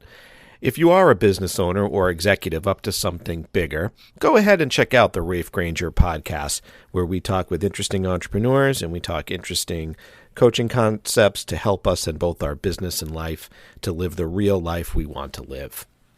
Thanks for listening and enjoy. Hey, I'd like to welcome everybody here listening. This is Raef Hollywood Granger, and we're going to do one of Raef's roundtables. And D6G longtime listeners know that you never really know what's going to happen on a Raef's roundtable. And I'm calling this specific one Entrepreneurs and Dragons, because I have with me today my guest, Aaron Lebauer. Hello, Aaron. Hey, Raef. What's up, man? Thanks for having me on your show. You bet. Let me explain to the listeners here. This is a little different how I met Aaron. So Aaron and I are both in the coaching business, and you're going to hear a little bit about that. But we're here to talk about Dungeons and Dragons. And Aaron and I had emailed each other, and we had been connected by a mutual person who was like, Raef, you got to meet Aaron. And that person says, Aaron, you got to meet Raef, just to meet. Which, by the way, little side topic for anybody in business, that's a great way to meet and grow your network, is to just meet people without an agenda. And that's how I met Aaron. And we emailed each other, and then he said, hey, Raef, come on my podcast. And so I did. And during that podcast, Dungeons and Dragons popped up, that we had that in common. And so I wanted to invite Aaron back on our podcast here, the D6G, because you know what? Gamers are all types of different professions. And so I want to talk to Aaron about what he does as a businessman and for Dungeons and Dragons. So welcome, Aaron. Thanks for appearing on this. Hey, Raef, thanks for having me. And it was really cool because it's been 20 years since I played D&D. And that was 18 years after my first experience with it, where I had this huge breaks. And so I'm really excited to be here. Awesome. First, let's just do a quick bio. Like, what's your day job? And then we'll talk D&D. My day job, I am a physical therapist who helps I'm a business coach and a physical therapist who helps physical therapists create more time, income, and impact in the world. And you do that how? I do that how? By helping them understand what's most valuable. And sometimes it's their time and not just their one-on-one ability to help patients. So we look at their business, and I, help figure out where they're stuck, and we give them a game plan on, what to do, whether it's to hire someone else, to do a specific marketing strategy, to stop doing something and start doing a different tactic and strategy. So it's a lot of figuring out, like, where do they want and how can I help them get there? And generally it's just about solving little problems that they can't see. But because I am impartial and I'm not in their business, I can see the possible solutions or the pathway out of the problem where they're stuck. And it's really almost as simple as that. And another question before we jump into to Entrepreneurs and Dragons here is how did you end up? Why coaching? Why not just say stay a PT? Well, I started a physical therapy practice back in 2009 after being a massage therapist for 8 years. And I knew that as a massage therapist, people were coming to me and saying, Aaron, you've touched me and, where it hurts, and no one's been able to do that. I've been to PTs, chiropractors, acupuncturists, orthopedic surgeons. I've had injection surgery, and you're the first person to help me. So then as I become a physical therapist, I'm in school, I see that the new model of physical therapy, or the insurance-based model, means I have to see 4 people an hour. And as a massage therapist, I was able to see 1 an hour, and seeing 4 an hour, I wasn't able to get to that level of investigation and touch and time with patients. So when I got out of PT school, I decided to start a business that is out of network and doesn't rely on insurance companies, so that I work directly with the patients and they pay us, and then we give them information to file a claim. But what that means is that I'm now having to market and run my business differently than most physical therapy practices. And all of a sudden people are, after 4 or 5 years, because I've been online for 25 years, people ask me, Aaron, how'd you do it? Can you help me? And I was like, sure. And then one day this woman goes, well, can I pay you for that? And I was like, what do you mean pay me?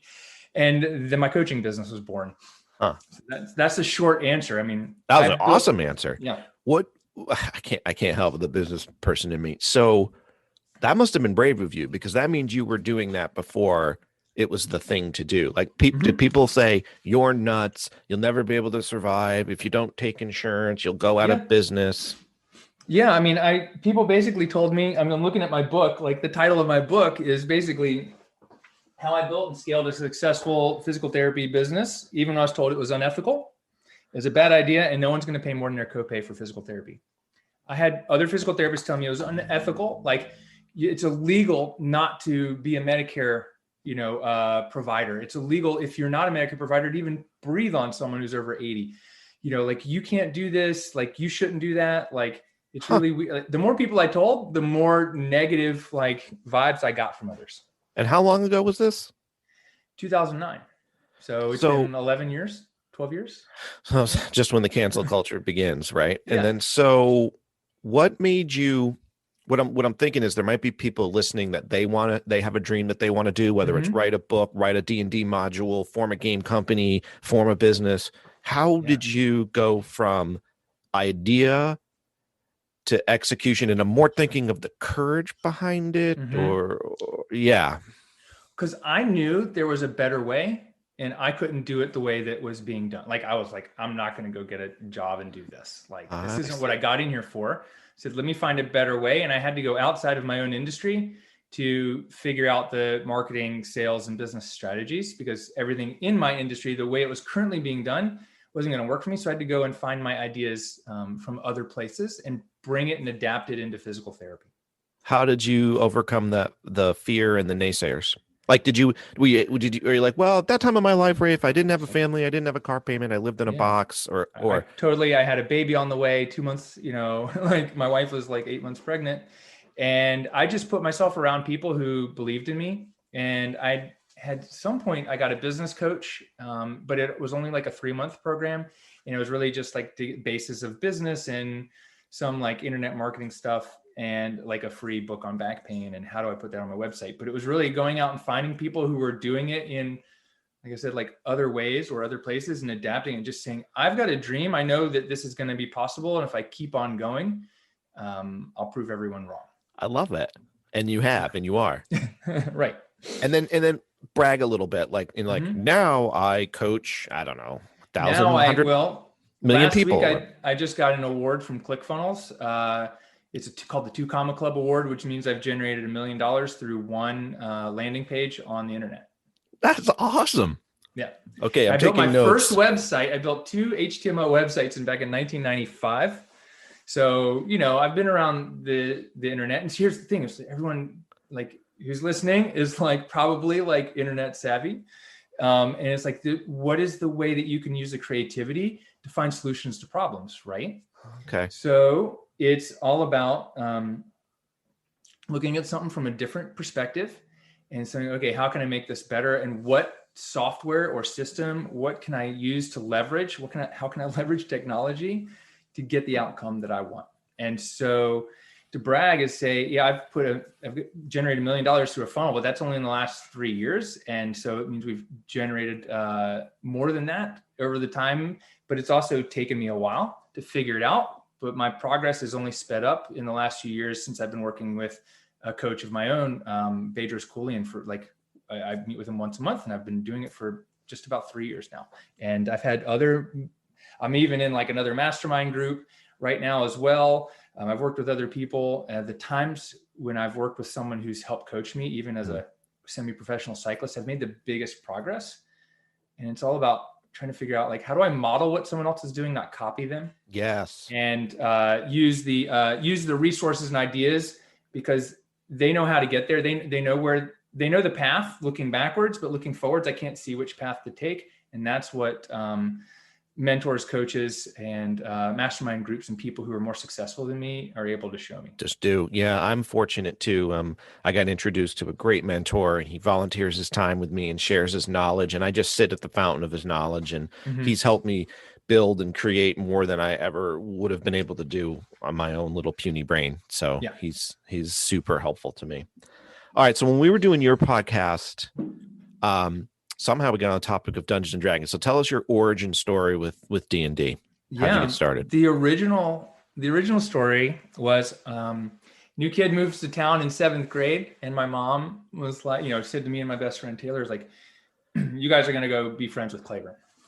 And we're like, okay, no. She's like, I'll give you each $20. And we're like, okay, we'll go invite him to play.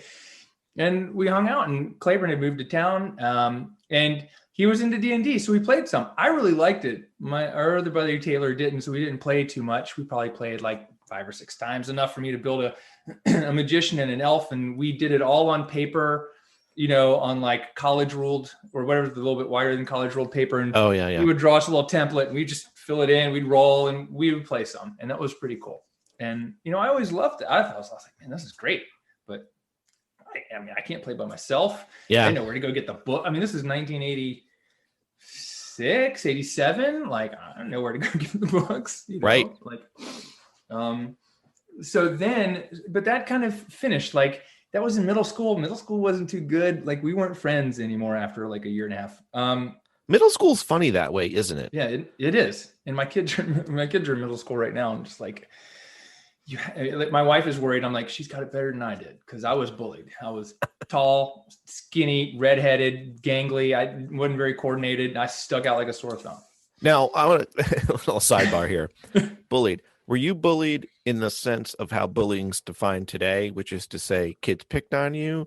Or were you bullied like kids zeroed in on you, targeted you, picked you apart, punched you a lot, stuffed you in lockers? Yeah, I had my lunches would get stolen out of our locker. So I was at a private school, and we weren't supposed to have locks on our lockers. And my lunches would get stolen. They would take like my clarinet. I got bullied by the music teacher. This is funny. It's like 10 guys show up in like 6th grade and want to play the saxophone. She's down the line. She's like, y'all all can't play the saxophone. I wouldn't say it was bullied, but I got coerced into playing the clarinet, which I hated. I didn't want to play the clarinet, but so now I'm the guy that's playing the clarinet, and Michael Bolton wasn't that cool then. Right. And by the time we get to 10th grade, I'm the last one of those 12 guys still in band. My parents wouldn't let me out, and I'm playing the clarinet, and all the other people playing the clarinet are like geniuses. Yeah, really good. I'm like, I suck. Yeah. Well, that's so funny. That's another thing. Yeah, go ahead. But yeah, I mean, I did like they would put needles in the locker, so I'd go pull it up and stick my finger. I mean, it happened to be my 2 best friends. By the time we got around to 8th grade, like March of 8th grade, like one of them's like bawling his eyes. They were getting expelled from school because they had actually took the clarinet, which is like $1,000 instrument. We didn't actually own it. We were renting it. Put it in the trash can, and who knows? I mean, so like after this happened so many times, and I don't know, it could take a long time to explain, but yeah, I did. Like, I didn't get like beat up, and there wasn't internet bullying, which I think can be really bad. But it was really tough, man. And I mean, in 5th grade, I tried to sit on the back of the bus and some kid like jabbed my hand with like a briar leaf and was bleeding by the time I got off it. Because I was like, I'm sitting on the back of the bus. Like, this doesn't belong to the 7th graders. I have this, my memories of it, and my brother reminds me of this, is I don't think of myself as being bullied, but it would have been under today's terms.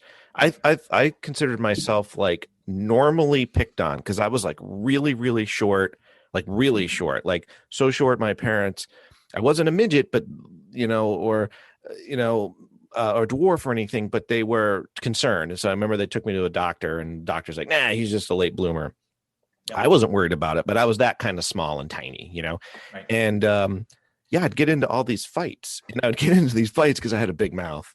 So, and I didn't like to be bullied. So I would shoot my mouth off to people, and I had big, strong friends usually back me up. But I can remember stories where I'd get off the bus and the neighborhood gang would like come to my driveway and then like start a fist fight with me because they thought it was funny. Now, it wasn't like Fight Club fist fight. It wasn't like serious bodily harm. It was young, little baby punches in the arm and in the stomach. Like they weren't even like aiming for the head. There was no kicking. There's no kneeing. It wasn't like a real fight, but it was a fight. I mean, you'd get a bloody nose, you'd get a fat lip.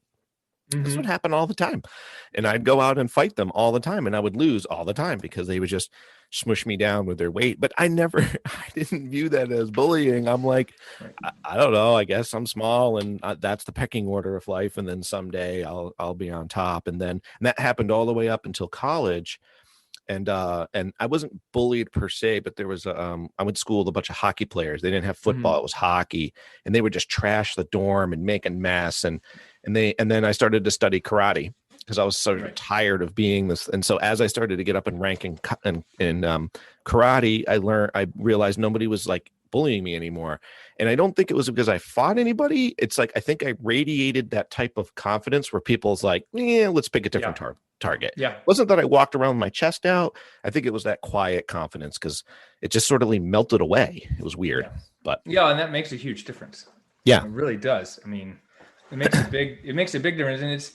And it's interesting. I think that later in life, like what we think people are saying to us isn't always what they're really saying to us. Like that too. Context, and we have a story in our head about like, why is this happening to me? Yeah, I think I had that story, and I would talk to old high school mates that I went to school with that were, and I would share this vision that I thought they viewed me. They're like, I never viewed you like that at all. Like I thought they were thought I was dumb or I don't know, whatever. And they're like, I thought you were pretty cool or whatever. And I was like, oh my God, those are all my own stories. Yeah. The interesting thing was, when I was getting bullied, it was like 6th, 7th, and 8th grade, like the last half of 6th and 7th and most of 8th.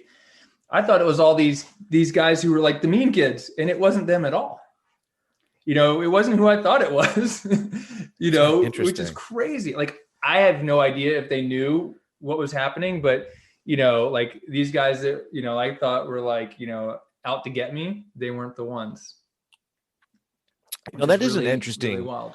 This sort of life lesson that I definitely have seen where, what we envision creates our world type of thing. And so the only best way I can explain it is that like, let's say, so the other thing Aaron and I found we have in common is we also practice a type of power yoga called Baptiste Power Yoga. So that could be like our third podcast or something we'll put on the power yoga circuit. But, let's say guys, I walk into the yoga studio and I see Aaron there and I make this assessment of him. I'm like, man, he's like super fit and he's thin and he's strong. And I'm just like short and I got a beer belly now. And man, he's cool. I just make the decision he's cool. I'm like, he's not going to want to talk to me. Let's say I walk in with that filter, right? So I look at him and I might look at him with a type of face that's like, don't talk to me, because I'm projecting this image that he's not going to want to talk to me. So then what happens? I don't talk to him. I don't say hi. I don't say, what's up, man? Because I think he's too cool or something, right? So then what I'm actually happening is I'm creating the very scenario that I'm afraid of happening, which is I don't talk to him. I don't say hi. I've got this idea in my head. So guess what happens? I never meet. We never meet. We're not friends, blah, blah, blah. Right. All from our stories. Isn't that wild? It's nuts. To think that we create that? Yeah. Yeah, and we do it all the time. Like we do it all the time. Like, why am I, like even in the way that we can respond to people we love, like my wife is like, oh, that's my story. Sorry. Right. That's what I thought was happening. It's like, I got this look. I'm like, oh, that must mean I did something wrong. It's like, it had nothing to do with me. Right. So funny. So then you played D&D like me back in the day when I did not brag that I played D&D. I didn't carry my dice around. I hid my books. Like it, I figured it was considered not cool to play D&D. And so you had started back in the day. Did you get a chance to play any more throughout the years? I did. After college, I went and spent a year in Israel. And there's a couple things that I want people to know. One, it was supposed to be a learning service project where we go and we learned. We did it was for post-college kids, and we spent 3 months on a kibbutz, which is a communal farm, learning Hebrew and working on the farm. Then we were going to spend, I spent 2 months on a moshav, which is different than it's not communal. It's more, they're a buying group and a living group. And so Israel was kind of, the land was developed and founded with these kinds of like kibbutzim and moshavim. And so like on a kibbutz, everyone eats at the same, no matter what job you do, you get the same kind of income, and the kids all like kind of grow up together, et cetera. On a moshav, it's individual businesses that buy and sell their, products together and things like that. And they had a school there. So we're supposed to be there for a year. And one of the things about Israeli culture is that you show up a lot of places and like, what are you doing here? You're like, I'm supposed to be here for the next 2 months, helping you guys and volunteering and doing whatever. And they're like, oh, well, I guess you can stay, over here. And then we're like, we wake up the next day. We're like, well, what would you like us to do? Like, we don't know. We weren't planning, and yet I'm on this program that's organized and we're supposed to show up. So for instance, when like the third place I went was just to live in Tel Aviv and work in like with a community center. And we show up and they go, okay, what are you doing here? And I'm just like, all right. And well, we're here with Project Otzma, which, and they're like, okay, well, the meeting starts at 10. And we show up at 10 and they're like, the meeting's been pushed to 11. Didn't you know that? And we're like, no. So we come back an hour later, the meeting's at 11. He's like, the meeting's been pushed to 12. Didn't you get the memo? And we're like, no, this is in 97. So no, we didn't have cell phones. It's not like we got a text message or even had access to email. Come back at 12 and they're like, okay, meeting starts in 15 minutes. And then we sit there and then the whole thing's in Hebrew, but it's 3 Americans, the 2 Israelis who run the program, and they just did the whole thing in Hebrew, knowing we didn't know Hebrew or enough to understand them. Well, it's just like, they're just doing their regular business and we were just flies on the wall. Huh. So it's not, they weren't being rude. It was just like the way the culture is. And they're like, oh, you're here. Okay, great. Well, you're going to sit in on our meeting. And we've got bigger things to do than just some American kids coming to who knows what. To help us. Right? Like, but we were supposed to, so we did like learning seminars. We did traveling on the weekends, and we were just in place. We were there for 2 and 3 months to, try to, I don't know, be helpful in some way. But so so that's kind of the backstory, but we're on this moshav outside of Haifa, which is up north in Israel. And they didn't know what to do with this. We had nothing to do. So I was there with 2 guys, David Panish and Adam. What's Adam's last name? Adam was a D&D master. And he's like, and we're like, what are we going to do? Like, they want us to paint a mural and none of us are artistic. And we would work out and run. We're like, what are we going to do? He's like, well, we can play D&D. And I'm like, sweet. So we're like, okay, where do we get some books and some dice? And we're like, we don't know. So we took a bus into Haifa to this big mall. There was nothing to be found. I mean, they have like Adidas and tracksuits and Kappa tracksuits were huge. So I had to go and like at 10 o'clock at night, wait for a payphone, call my brother who I can't remember. I think he was in college. And I was like, hey, Matt, can you buy us some D&D books and some dice and send them to us? So he was like, sure. I don't even know what that is. But I was like, get the book, the big, like the hardcover, book. Player's Handbook, Monster Manual. Player's Handbook. Yeah, it was Player's Handbook number 2. And then and get the monsters manual and get the other thing. DM's guide. And the DM's guide, and get us the dice, and he was like, okay, great. 2 weeks later, this arrives, and we're like, hallelujah. Cause I had already read 900 pages of the Count of Monte Cristo, 900 pages of, the other book by about the Three Musketeers. Like, sweet, we got Dungeons and Dragons. So we would sit there for probably 6-7 hours a day and play D&D. Wow. And we did this for about 2 months. Yeah, and it was awesome. We had we had already worked out. We had already they had nothing for us to do. We babysat the kids for an hour. And it was awesome. And it was just me and these two other guys. And I can tell you what, I tried to create some adventures, but I just didn't have maybe the experience or the ability to really think it through. Cause after a while, Adam was like, I want to play. I don't want to narrate the adventures anymore. And David and I were like, well, I'll try. I don't know. We'll try. Yeah. And it was one of the hardest things I ever had to do, but just the experience of having to get those books, nowadays, all I gotta do is go to my phone and order on Amazon if I want one. Yeah, you can get the book, the PDF. You get everything. I'm sure I can go to a website and it'll guide me through an adventure. But this was that was cool because that really kept us entertained and focused, and it was a great escape. It was a lot of fun. What was your character? What was your character you made? Oh my God, I can't even. You can remember. It's been, how long has that been? Has it been 97? So 2000. Yeah. 30 years. Was it 30 years? 23 years? 17. Yeah. Yeah. So I think I had I think we each built two characters. I'm pretty sure I built a wizard and a thief. Okay. And I have no recollection. So you don't have that, you don't have any D&D highlight reels in your head of remembering some. But that's the tough thing. But I can tell you this, I was in my basement yesterday and in this box, and I was like, oh, what's in the box? The box is labeled D&D stuff. And it's all my books and modules and all the things are in there, just sitting in the basement of my house. Those are worth some coin. Yeah. That old stuff. Cool. Yeah. Well, I'll have to hit them up on eBay. I want to know you might want to keep them. I don't know, but yeah, look them up. I'd love to hear your list to see if they were just some of the old standards of those modules and stuff. Those modules are hard to come by these days. Are they really? In print form? Yeah. Yeah. Like my, I gave away, I started playing in middle school too for me, but that would have been, I graduated in 87, so 84, 83. So right around 83, I suppose. And I have my original D&D.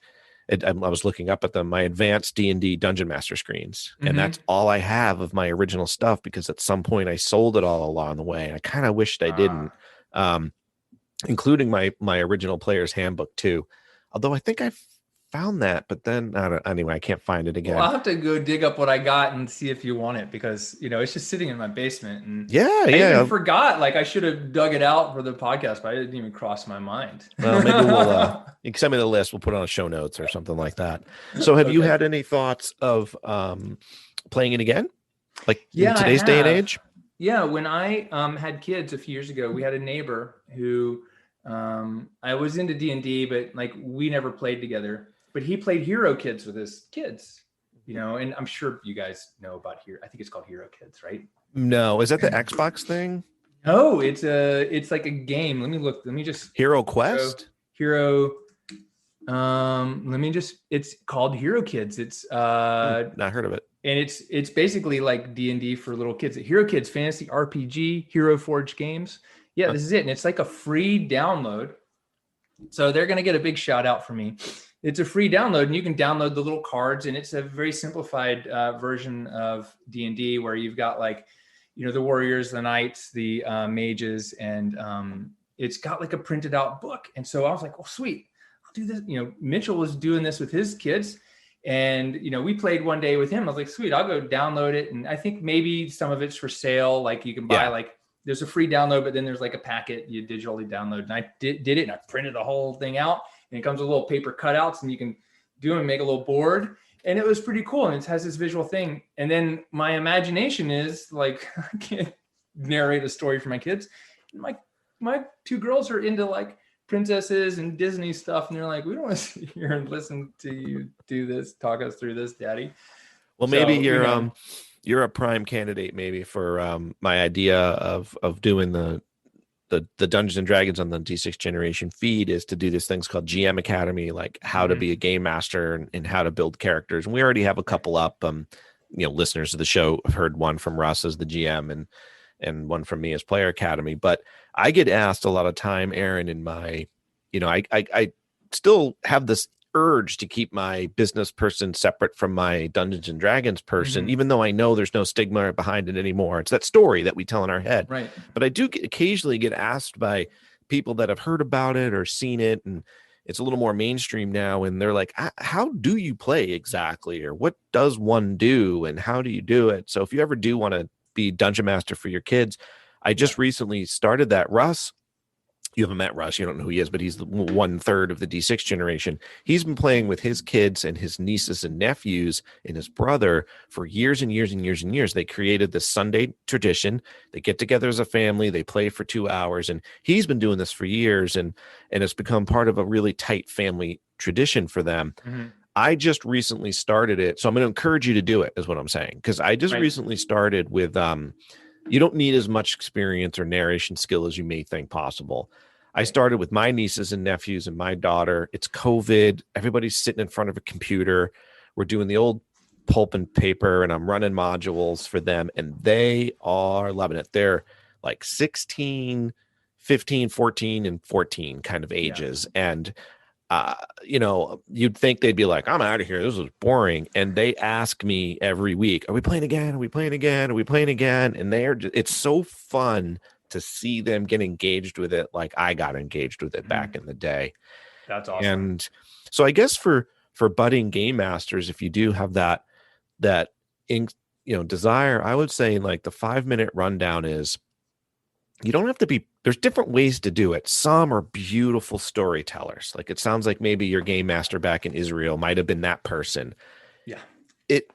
Some are that, some are really good with voices, and some are, you're just the person who's put the story together, meaning, it's just your job to facilitate it. You don't have to be, super creative or super theatrical, but they need somebody to be like, well, I'm going to climb a tree. And you're like, okay, make a roll for it. Like that's your role. That's your job. You just have to be thinking about, reminding them that they can't just climb the tree. They might need to make a roll for it. And then, they didn't climb the tree, and you just advance the story forward. So I don't know. You might be giving yourself too tough a time. Probably, because I never really knew how to do it. And, I've got like ADD and dyslexia, and I'm like reading the books and all these handouts. I'm like, oh God, like that's just too intense.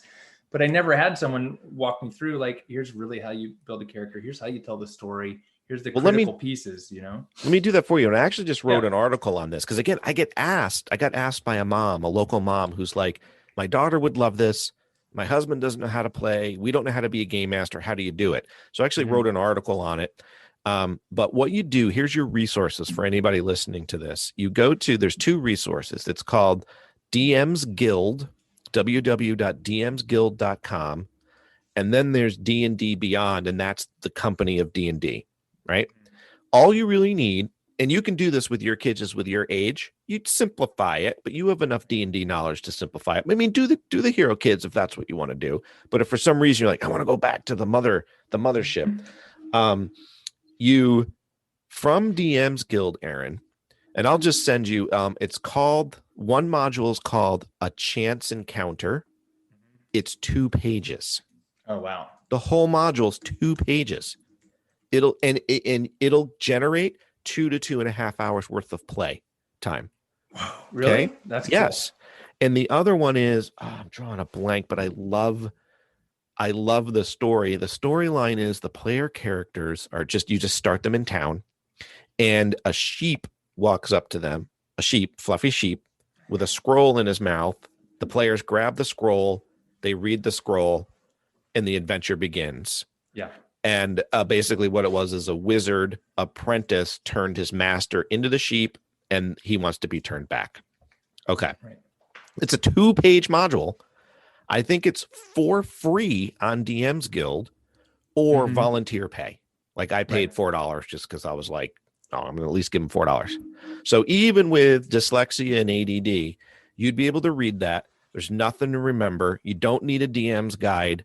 It's all there for you. Okay. Yeah. And my other tip for you is, and then on D&D Beyond, look up pre-made characters.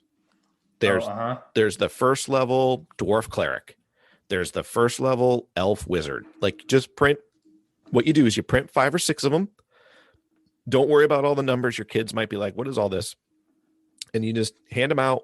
And I think there's even on D&D Beyond, I haven't looked this up, but there's even materials for younger aged players. It's like D&D Basic or something like that. You might want to download those characters. And on DM's Guild, look for those DM Basic modules. Okay. But my point is, you don't need to know the DM's guide backward and forward. Okay. But and 25 years ago, you had to, or something. 25 years ago, you did. But today, you don't. And the new Player's Handbook, just like buy the new paperback Player's Handbook on Amazon, it actually walks you through in a very simple way how to create a character and the combat system. But here's what you could do, in other words. You could just be like, oh, they're fighting a frog. And you decide in your head, like it's a D20, you're like, I think they should hit on a 12 plus. So they roll the die, they add their bonuses. If they get above a 12, you didn't look anything up. You just decided. Have the freedom to think that they're like, oh, I'm going to cast a spell. You're like, I don't really know how that works, but okay, you cast it. And what does it do? It puts them all to sleep. You're like, well, I'm going to make you roll 3 dice. And if they get 5s and 6s, they'll be asleep. Like you can do that is what I'm getting at. Cool. And then That's what you easy. do That's awesome. Is you can go back if you're really like, how is this spell supposed to work? Okay, flip through the Player's Handbook and read that page. But I think a lot of DMs do get it. That's why I'm really harping on this, is I do think they get intimidated by all the books and the wealth of materials. You go on D&D Beyond, there's hundreds of books to buy. Those are just for the enthusiasts. That's like, I'm not a golfer. There's hundreds of golf clubs to buy. I don't know which ones to buy. I'm overwhelmed. So it's Player's Handbook, DM's Guild, 2-page module. With your kids being younger, maybe look for D&D Basics. You're good to go. Awesome. Have a module. Awesome. Have an adventure. Yeah, no, that sounds great. Yeah, we've played like Catan Junior, and they're starting to get like where we can play Catan. You know, one of my questions is, I'm interested, is with like board games are a lot different, but you know, like video games, PlayStation, it seems like it's so much easier for me as even by myself to just go, get a game on PlayStation and play it and not have to work on the creativity that's required to work through D&D. And are you guys finding that it's stifling creativity, or people are, coming back to board games in the last year? There's 2 types of gamers. There's, and our podcast focuses on the pulp games. So those of us that like sitting down at a table, part of the experience for us is seeing and feeling the board and those pieces, holding them, fiddling them with your fingers, having a social, like it really is hard with COVID, because we want the physical present interaction with another live human being. I'm not knocking video gamers. There's some awesome role-playing games on, Oblivion and Dragon Age and all these awesome D&D like games. But those of us that it's all about the social, personal interaction. Yeah. So no, I would say those 2 haven't been, and many board gamers play video games and vice versa. But no, there's no real competition because it's 2 different experiences. Right. Are younger kids not coming into it? Because like with vintage scooters, which I'm also into, the younger kids aren't coming into it. It's like everyone's 40 and over, I mean, are they, when you say vintage scooters, do you mean like Vespas and things? Vespas and Lambrettas from the Oh my gosh, 50s, now I'm gonna have to talk to you about that, because I'm a huge American Pickers fan. I love watching American Pickers, and whenever they're talking about the old vintage scooters and stuff, I'm totally into that. Yeah. Oh, I should reinvent this. So for my my birthday about 4 or 5 years ago, I live on the seacoast. I said to my friends, I'm going to do a scooter ride. Like I want to get a pack of us and we're going to tootle up Route 1 from Massachusetts to Maine, which is like 15 miles, on a scooter. And they laughed at me and I'm like, I don't care. And I made t-shirts and I got like 5 of us to do it. And then it became a tradition. So I'll have to but then it fell off because the scooter company I would rent all the scooters from went away. So now we didn't own the scooters. We rented them, but I'll have to revitalize that and invite you over, and we'll all have vintage scooters or something like that. Hey, what do you want to do? Are the younger gen? Are the younger generation, are the 20s and 30-year-olds coming into D&D right now, even like high school kids? I think so. From what I see on YouTube and stuff, like I see a lot of YouTubers, reviewing games and doing games and things like that. It seems like there's a younger draw, and it's curious. I should ask my nieces and nephews. I wonder if the pulp tradition, that I think that's what's so fun to watch is I think they're surprised at how much fun it is. Mm-hmm. I think they're almost surprised, like, oh, it's not on my phone. How could it be fun? But they're absolutely loving it. So no, I don't think it's going to die out because I think it meets a basic human need. Yeah. Awesome. Of that creativity and so on and so forth. Yeah. We talked about doing a twofer and talking some business stuff, which we're not going to do on this feed. And so I think now's an appropriate time to maybe wrap up the Entrepreneurs and Dragons. But is there anything else that comes to your mind about D&D or? Yes. And I think it's this. It's that if you can play D&D and you can sit down and be creative and you can create like characters or, lead people through adventures, you can pretty much do anything. Cause that's some of the hardest stuff I've ever had to do, is think outside the box and create something new that hasn't been there before, or take a template that someone's giving me and make it my own. And if you can take that skill and then go solve a big problem that other people have, you be successful at pretty much anything. It's so funny you should say that because I wrote that down in my notes. I was going to ask you, and you just answered it. I didn't even ask you the question. I was to say, what skills do you think playing Dungeons and Dragons fosters in a business person, which you just went through? Because I was having that same thought. I was like, I wonder if playing D&D as a young kid in all those years helped me in any way. And I do think in one area it did. And I kind of, and it's where my father used to say to me, he wasn't a gamer. He certainly wasn't a Dungeons and Dragons, wasn't a nerd or didn't like Star Wars, none of that stuff. And he would say to me, Raef, life's not a fantasy world. And I remember being like, I get it. I know there's not dragons. I know there's not hobbits, obviously. Right. But I'm like, but why can't life be what we want it to be? Why can't we live our fantasy life? And that's what's really funny is that's the driving passion behind what I do as a business coach is it's miserable to me to see people not living the life they really secretly wish they could be living. Either being in a job they're suffering through, or they did start their business and they're suffering because it's overgrown them and overwhelmed them. Because as a kid, I've always been like, well, if I want to be a dwarf fighter, I can be in my mind. And I'd have all these adventures with these dwarf fighters and things like that. And I think somehow that translated to me to almost be like, why not? I want to do this. Like, I'm going to shut down my law practice. I'm going to open up a coaching practice. No coaching certificate. Sure, I have a law degree. I get it. But I didn't take a training course on how to do it. And I just did it because in my mind, I'm like, why not? Why can't I do it? And it's not a bravery. Somebody said to me, man, you're really brave. And I'm like, nah, I actually think it's a childlike naivete or a childlike wonder. I just was like, well, if I want to, I can in like a child's way, not because I'm so brave to weather the storm. Because what's the consequence? The character you've been playing for 20 years now dies. Right. Okay, but you can just create a new one. Right. Right. And that's what I've seen in the last years. Like a lot of characters have died, but the players are still here.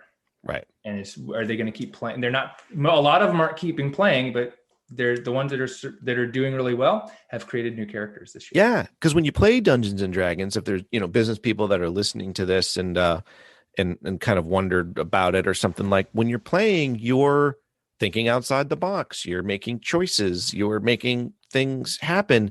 And what I've realized is there's no real head trash. We don't say, I can't do that, because you're playing a character. You're playing something else that's not you. It's attached to you. It's connected to you. You're driving the character. But most of the time, people don't. I've never seen somebody in a Dungeons and Dragons game go, well, I really want to rush the dragon, but I'd better not. I'm not really skilled with a sword. But that's what we do in real life. I really want to open my own cash-based PT. I've been listening to Aaron's podcast for 2 years. I really want to do it, but who am I to want to do that? That's what we do in real life. Right. Exactly. I don't know. What do you think? Is that a stretch? No, I think if we get rid of the filter in real life, like we just start playing and, trying things out, like that's the thing that holds people back is they're like, well, that wouldn't work out, so I'm not even going to try. Right. But how do we take it? How do we take those strategies to real life? It's like, let's just go, hey, I'm going to invent this thing. I'm going to do this thing. I'm going to try this. I'm going to roll the dice. And guess what? Sometimes you get to roll the dice multiple times. Yeah. Yeah. I don't know. I wondered if maybe I somehow built that muscle up by playing, a role-playing game or something like that. I'm not really sure. I think there's a commonality. The one commonality, whether it's role-playing games or being bullied or being a soccer star. I mean, like, it's, like, I don't know, I'm not a soccer star, but it's like, if you have to, like, as a younger person, you can right now as an adult, if I can look back and say, what was it that got me here? It's like, I don't know, but it was probably a combination of these things. But if we have struggles and abilities to, move forward and the ability to, kind of, I don't know, not quit. Like, I don't know. I'm sure it has something to do with my relationship with my parents, my relationship with other people in school, and my ability to say, hey, look, no one's going to tell me what I can't do. I'm going to go prove them wrong. Right. And I'm going to do it all. Right. And then I don't know where that came from, but I'm sure it came from a lot of the things that I did. And even people, when I was racing bicycles, when I was, I lived in Israel, I did all these different things, and all those things add up to it. But the one thing is if something doesn't work, I don't stop. I just try to figure out a different way to do it. Yeah. Yeah, exactly. Well said. I think that's a good way to kind of wrap up that thought.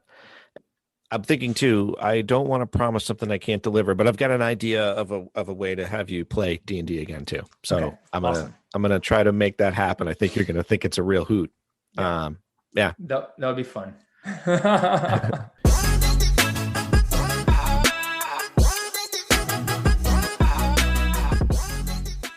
Hey there, I'm Raef Granger.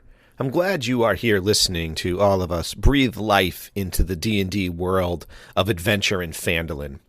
I often don't mix my geek persona with my work persona, and if there's one thing I've learned from COVID, it is that these times are like no other.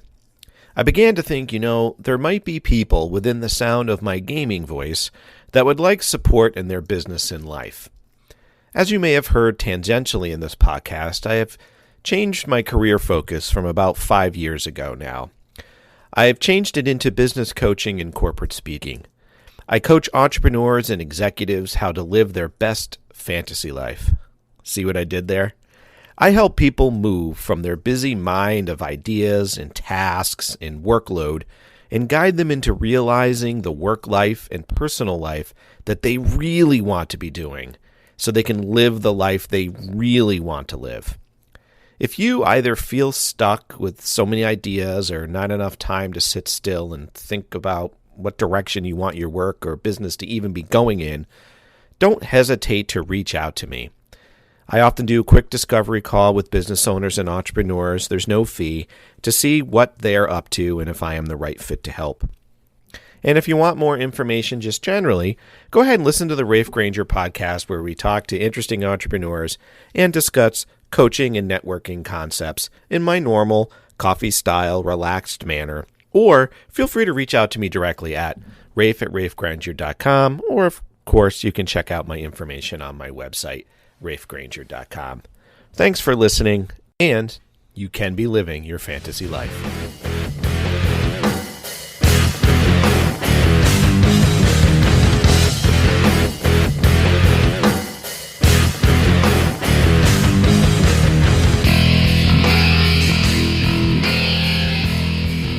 Achievement unlocked!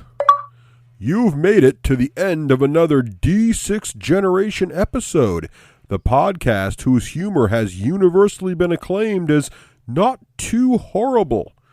Please let us know what you thought of the show by emailing us at info@the d6generation.com.